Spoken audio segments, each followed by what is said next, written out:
Okay friends, तो अभी हम जो प्रैक्टिकल करने जा रहे हैं वो है ड्राई नाइट्रोजन प्रेशर टेस्टिंग। और ये टेस्टिंग हम करने जा रहे हैं एक new installed wall mounted split AC में। और इस टेस्टिंग में हमारा इंडोर यूनिट और हमारी कॉपर पाइपिंग जो कि इंडोर से आउटडोर तक है उसके जॉइंट्स को हम टेस्ट करेंगे। इसमें आउटडोर में नाइट्रोजन प्रेशर नहीं दिया जाएगा क्योंकि रेफ्रिजरेंट ऑलरेडी आउटडोर यूनिट में चार्ज है। तो इस टेस्टिंग को क्यों करना है, क्योंकि जो कॉपर ट्यूब्स पे हम जॉइंट्स लगाते हैं इंडोर से आउटडोर को कनेक्ट करने के लिए, तो उन जॉइंट्स की स्ट्रेंथ को चेक करने के लिए, यानी कि उनमें कोई लीकेज ना हो, वो चेक करने के लिए ड्राई नाइट्रोजन का प्रेशर दिया जाता है। नाइट्रोजन प्रेशर टेस्टिंग एक बहुत ही इम्पोर्टेंट टॉपिक है और इसके लिए हमेशा स्किल टेक्नीशियन का होना आवश्यक है। यानी कि नाइट्रोजन प्रेशर टेस्टिंग केवल और केवल स्किल टेक्नीशियन के द्वारा ही की जानी चाहिए। इसकी कुछ सेफ्टी गाइडलाइंस होती हैं कि जो कि बहुत ही इम्पोर्टेंट है, जिसको इग्नोर नहीं किया जा सकता। तो वो सेफ्टी गाइडलाइंस क्या है वो मैं थोड़ा आपको उसके बारे में बता दूं। पहला सेफ्टी गाइडलाइन ये है कि जब भी आप नाइट्रोजन प्रेशर टेस्टिंग करते हैं किसी भी सिस्टम में, किसी भी प्रकार की रेफ्रिजरेशन साइकिल में, तो उस समय मशीन का पावर सप्लाई पूरी तरीके से बंद होना है। मशीन का जो मेन पावर सप्लाई जहां से आप दे रहे हैं वहां से आप चाहें तो वायर को डिस्कनेक्ट कर दें, फ्यूजेस है तो फ्यूज को निकाल लें। और वहां पे एक सेफ्टी टैग लगाना होता है, do not operate without permission. और साथ ही मशीन पर काम करने वाले टेक्नीशियन का कॉन्टैक्ट नंबर उस सेफ्टी टैग पे होना चाहिए। सेकंड जो सेफ्टी गाइडलाइन है वो ये है कि किसी भी रेफ्रिजरेशन साइकिल में जब आप नाइट्रोजन प्रेशर टेस्टिंग के लिए नाइट्रोजन प्रेशर देते हैं तो फर्स्ट आपको पता होना चाहिए कि जिस भाग में मशीन के आप नाइट्रोजन प्रेशर दे रहे हैं उसका मैक्सिमम वर्किंग प्रेशर लिमिट क्या है। तो किसी भी मशीन में यदि वो विशेषकर रेफ्रिजरेशन साइकिल है तो उसमें जो रेफ्रिजरेंट का प्रेशर का आइडेंटिफिकेशन किया जाता है वो रेफ्रिजरेंट के अनुसार किया जाता है कि कौन सा रेफ्रिजरेंट उस मशीन में या उस रेफ्रिजरेशन साइकिल में डाला है और रनिंग कंडीशन में उस भाग में मशीन का ऑपरेटिंग प्रेशर क्या होता है या स्टैंडिंग प्रेशर क्या होता है। तो नॉर्मली अगर पूरे रेफ्रिजरेशन साइकिल को हमने प्रेशर टेस्ट करना हो, यानी कि उसमें कंडेंसर, इवापोरेटर और पूरा लाइन कंप्रेसर, एक्सपेंशन डिवाइस, पूरे सिस्टम को अगर प्रेशर टेस्ट किया जाना हो तो मैक्सिमम ऑपरेटिंग प्रेशर कहाँ होता है, डिस्चार्ज लाइन में। तो वो प्रेशर कितना है उसके बराबर हमको नाइट्रोजन प्रेशर उसमें दे सकते हैं।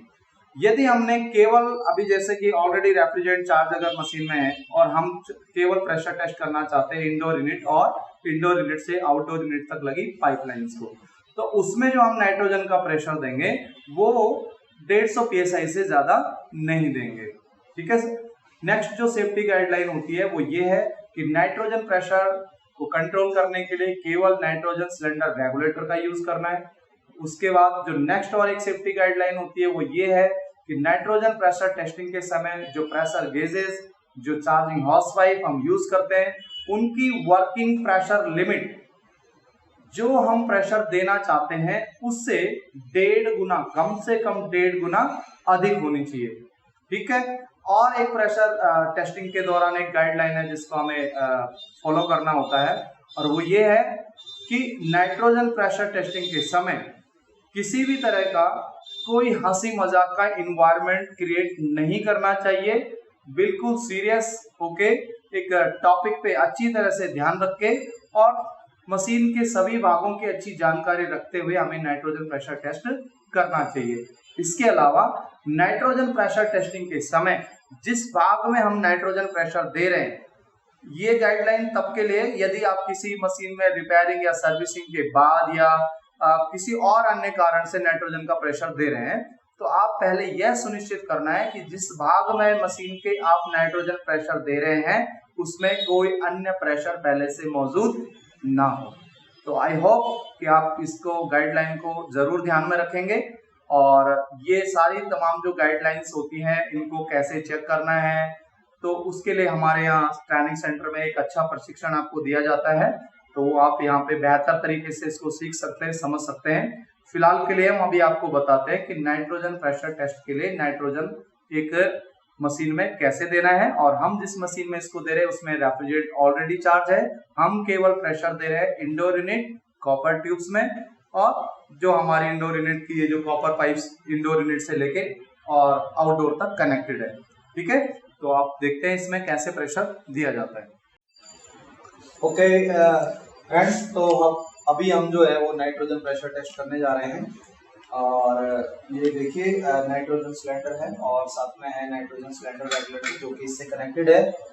और ये नाइट्रोजन सिलेंडर की और एक हमने एक छोटे से डब्बे में एक सॉफ्ट सॉल्यूशन तैयार किया है, वाटर और सॉल्ट को मिक्स करके ये तैयार किया है।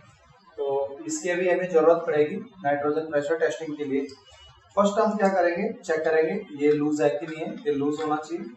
और इधर हमारी ये लाइन कनेक्टेड है और ये जो लाइन है ये सक्शन लाइन हम इसको बोलते हैं या बैक प्रेशर लाइन भी बोल देते हैं कंप्रेसर की। और दूसरी जो लाइन है ये लिक्विड लाइन है। तो अभी क्या है, ऑलरेडी आउटडोर में रेफ्रिजरेंट चार्ज है, तो ये दोनों वाल्व क्या है पूरी तरह से क्लोज है। और अब हम प्रेशर देंगे यहाँ से और इन सारे जो इस लाइन में यहाँ पे 2 जॉइंट है और 2 जॉइंट इंडोर के पास है उनको चेक करेंगे। तो फर्स्ट हम इधर से वॉल ओपन करेंगे और ये हमने नाइट्रोजन सिलेंडर का वॉल ओपन कर दिया। ठीक है, ओपन करने के बाद ये इधर हमारा प्रेशर है नाइट्रोजन का। अभी तो सिलेंडर में कम है, वैसे सिलेंडर में काफ़ी प्रेशर रहता है नाइट्रोजन के। लगभग एक नाइट्रोजन सिलेंडर के अंदर में नाइट्रोजन का जो प्रेशर होता है वो 1500 से 2300 PSIG तक हो सकता है। तो धीरे धीरे उसमें से फिर कम होता रहता है जैसे जैसे वो प्रेशर हम यूज़ कर लेते हैं। तो अभी हम यहाँ से प्रेशर देंगे और सबसे पहले अभी देखिए 0 है, पहले हम देंगे इसमें 30 PSI का प्रेशर।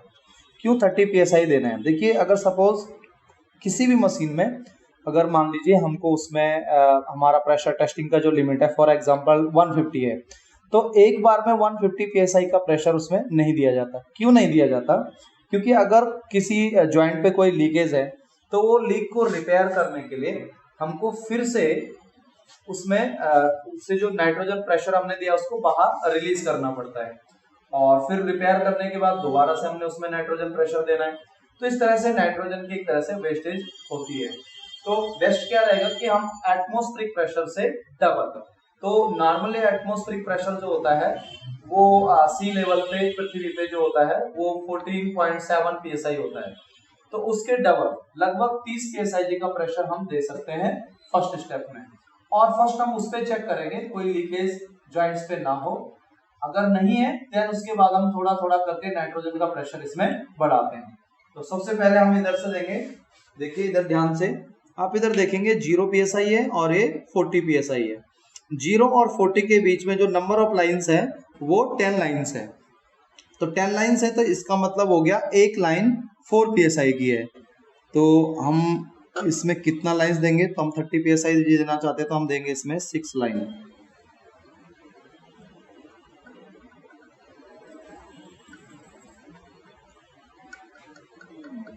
ये हमने 30 PSI का प्रेशर इसमें दे दिया है।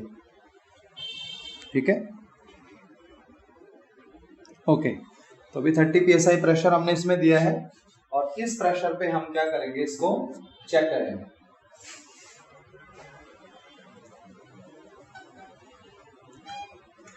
इसको हमने लूज करके रख दिया है। 30 PSI का प्रेशर लाइन में दिया हुआ है। सिलेंडर को नीचे रखते हैं आराम से। इसमें ध्यान रखना जब इस सिलेंडर को नीचे रखेंगे तो इसकी सेफ्टी के लिए, ताकि ये गेज डायरेक्टली जमीन पर ना लगे, आप कोई एक टूल इसकी साइड पे फंसा दीजिए ताकि ये इस तरह से रोल ना हो। ओके, और अब ये है सॉफ्ट सॉल्यूशन और इससे हम इसके जॉइंट्स को चेक करेंगे। अगर नीचे कोई इंस्ट्रूमेंट है जिसमें कि सॉफ्ट सॉल्यूशन जाने से वो खराब हो सकता है तो उसको हटा देंगे। और जिस तरह से फॉर एग्जांपल, और ओके, कभी भी अगर आप एक क्लाइंट के घर पे इस तरह से सॉफ्ट सॉल्यूशन से कोई जॉइंट की टेस्टिंग कर रहे हैं तो ध्यान रखें कि आप इस तरह से सॉफ्ट सॉल्यूशन टेस्ट करें कि जो भी लिक्विड होता है वो सीधे इधर गिरे, ना कि वहाँ फ्लोर या फर्श पे गिरे। तो इस तरह से हम सारे जॉइंट्स को चेक करेंगे। और सबसे पहले हम उस जॉइंट्स का टेस्टिंग शुरू करते हैं आउटडोर से, जहाँ पे कि हम खड़े होते हैं और कार्य कर रहे होते हैं। और यहाँ पे अगर कोई बबल्स हमको मिलते हैं तो इसका मतलब कि यहाँ पे लीकेज है। तो अभी कोई बबल्स इधर नहीं है। इसके बाद नाइट्रोजन सिलेंडर नाइट्रोजन सिलेंडर के पास आइए इसके बाद। और नाइट्रोजन सिलेंडर इधर हम क्या करेंगे, क्योंकि इधर भी एक जॉइंट है ना, तो इसको भी हम अच्छे से चेक करेंगे कि कहीं ऐसा ना हो कि यहीं से हमारा प्रेशर पूरा रिलीज हो जाए। तो यहाँ पे भी हम चेक करेंगे इस जॉइंट पे, रेगुलेटर और सिलेंडर का जो जॉइंट्स है, और चार्जिंग हॉर्स और रेगुलेटर का जो जॉइंट्स है। तो यहाँ ये भी एक जॉइंट्स है जिन्हें हमें अच्छे से चेक करना है। तो अगर यहाँ पे कहीं पे भी कोई बबल्स हमको दिखाई देते हैं तो इसका मतलब वो लीकेज है।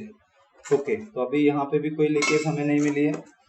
और अगर यहाँ पे तो अभी ये प्रैक्टिकल के लिए यहीं पे इंडोर को लगाया गया है ताकि आपको समझाया जा सके। अदरवाइज आउटडोर यूनिट बाहर होता है और इंडोर यूनिट अंदर, तो एक लंबी डिस्टेंस होती है। तो फिर अंदर आके आपने ये जो जॉइंट्स होते हैं उनको भी अच्छे से चेक करना है अच्छे से। तो अगर कहीं पे कोई बबल्स आपको मिलते हैं या दिखाई देते हैं तो इसका मतलब वहाँ पे लीकेज है। तो अभी कोई बबल्स इधर नहीं है क्योंकि हमने इसको अच्छे से टाइट किया है और अच्छा फ्लेयर यहाँ पे बना के हमने ये टाइट किया था। कोई लीकेज अभी इधर नहीं है। और आप अब देखिए गेज पे, आप गेज पे भी देखेंगे तो कितना प्रेशर हमने दिया था। ये सुई जो गेज की है अभी भी वहीं पे बिल्कुल स्थिर है। तो इसका मतलब कोई लीकेज अभी इतने प्रेशर पे हमें नहीं पता लग पाई या नहीं है जॉइंट्स पे। तो इसी तरीके से हम क्या करेंगे, मान लीजिए कि हमने इसमें 150 psi का प्रेशर देना है, तो हम इसी तरह से धीरे धीरे, अभी जैसे हमने इसको 30 किया तो हम इसमें और 15 से 20 psi का प्रेशर बढ़ाएंगे। उस पे अब बार बार जाके सॉफ्ट सॉल्यूशन से चेक करने की आवश्यकता नहीं है। आप 20 psi का प्रेशर बढ़ाइए और 5 मिनट्स या 3 मिनट्स के लिए उसको होल्ड कीजिए। होल्ड करने का मतलब जैसे अभी ये होल्ड है, हम इसमें और प्रेशर आगे कंटिन्यूअस नहीं दे रहे हैं और ना ही कोई प्रेशर इससे निकाल रहे हैं। तो इस स्थिति को बोलेंगे प्रेशर होल्डिंग। तो ये प्रेशर को आप होल्ड कीजिए 3 मिनट्स टू 5 मिनट्स के लिए, जो भी आप बढ़ा रहे हैं। अगर उसमें कोई ड्रॉपिंग होती है यानी कि वो कम होता है, इसका मतलब लीकेज है। फिर हम अच्छे से फिर से जॉइंट को लीक चेक करना है। और अगर नहीं है तो धीरे धीरे इस प्रेशर को बढ़ाएंगे। तो अभी जैसे हम इसको बढ़ा रहे हैं, फॉर एग्जाम्पल हम इसमें थोड़ा और इंक्रीज करते हैं प्रेशर को और इसको बढ़ा देते हैं। ठीक है, तो ये प्रेशर देखिए ये 40 से ऊपर हो गया है। और इसी तरह से मान लीजिए हम और बढ़ाते हैं, सपोज यहीं पे रखते हैं, हम भी इसको इतना ही बढ़ा के छोड़ देते हैं। तो अब हम क्या करेंगे, इसको फिर से यहाँ पे रख के ये छोड़ दिया। तो अभी देखिए यहाँ पे जो प्रेशर है हम इसको ऐसे ही देखेंगे 3 to 5 मिनट्स तक। अगर ये प्रेशर होल्ड रहता है इसका मतलब अभी कोई लीकेज उधर नहीं है। इसी तरीके से हमने धीरे धीरे इस प्रेशर को बढ़ाना है। फॉर एग्जाम्पल हमने इसमें देना है 150 psi, तो 150 psi तक हम इसको लेके जाएंगे और फिर इसको होल्ड कर देंगे। अगर यह प्रेशर हमारा होल्ड रहता है तो इसका मतलब इस सिस्टम में कोई लीकेज, इन जॉइंट्स में जो हमने बनाए हैं उसमें कोई जॉइंट्स में लीकेज नहीं है। अब यहाँ पे एक बहुत ही इंपॉर्टेंट क्वेश्चन है कि प्रेशर को कितनी देर तक होल्ड किया जाए। तो फ्रेंड्स, प्रेशर होल्डिंग के लिए दो अलग अलग गाइडलाइंस होती हैं। पहली गाइडलाइंस रेजिडेंशियल एयर कंडीशनर के हिसाब से है और दूसरी कमर्शियल एयर कंडीशनर्स के हिसाब से है। रेजिडेंशियल एयर कंडीशनर में आप 30 मिनट से 1 आवर तक, क्योंकि लो कैपेसिटी का एयर कंडीशनर्स होता है और रेजिडेंशियल का सेफ्टी गाइडलाइंस थोड़ा चेंज होता है कमर्शियल के कंपैरिजन में। तो रेजिडेंशियल एयर कंडीशनर में आप प्रेशर को 30 मिनट से 1 आवर तक होल्ड रख सकते हैं, जबकि एक कमर्शियल एयर कंडीशनर में अगर आप किसी बड़े रेफ्रिजरेशन सिस्टम पे काम कर रहे हैं जो कमर्शियल के लिए डिजाइन किया गया है, तो उसमें नाइट्रोजन प्रेशर को देने के बाद उसको मिनिमम 24 आवर तक होल्ड करना ही करना होता है, क्योंकि वहां पे अमाउंट ऑफ रेफ्रिजरेंट बहुत ज्यादा यूज होता है। या आप ये समझ सकते हैं कि वहां पे रिक्वायरमेंट है उतना प्रेशर उतनी टाइम तक होल्ड करने की। ठीक है, क्योंकि सेफ्टी गाइडलाइंस थोड़ा चेंज रहता है रेजिडेंशियल और कमर्शियल के हिसाब से, तो उसकी वजह से ये रूल बनाया गया है। ये एक स्टैंडर्ड बनाया गया है नाइट्रोजन प्रेशर को होल्ड करने के लिए, और ये स्टैंडर्ड बनाया गया है बाय द एसरे। ठीक है, तो आप एसरे एक American society refrigeration heating air conditioners engineers का सोसाइटी है जो ये स्टैंडर्ड्स बनाती है, और उसके अकॉर्डिंग जो है नाइट्रोजन प्रेशर होल्डिंग के लिए रेजिडेंशियल और कमर्शियल दोनों में एक ड्यूरेशन रखा गया है कि आप रेजिडेंशियल में 30 मिनट्स टू 1 आवर रखना है और कमर्शियल में मिनिमम 24 आवर रखना है। तो अभी ये प्रेशर होल्ड है, अगर ये होल्ड है और इसमें कोई ड्रॉपिंग नहीं होती है, सपोज कितना मेरे को चाहिए, सपोज 150 चाहिए और 150 होल्ड है, तो हम इसको आधा घंटा से 1 घंटे तक होल्ड रखेंगे। और अगर इसमें कोई लीकेज नहीं आती है या कोई ड्रॉप, इसमें प्रेशर ड्रॉप नहीं होता है, तो देन इसके बाद इसको हमको करना होता है वैक्यूमाइजेशन। और वैक्यूमाइजेशन के बाद फिर इस मशीन के सर्विस वाल्व्स को हम ओपन कर देंगे, क्योंकि ऑलरेडी रेफ्रिजरेंट चार्ज है, और उसके बाद इस मशीन को चला सकते हैं। Thank you.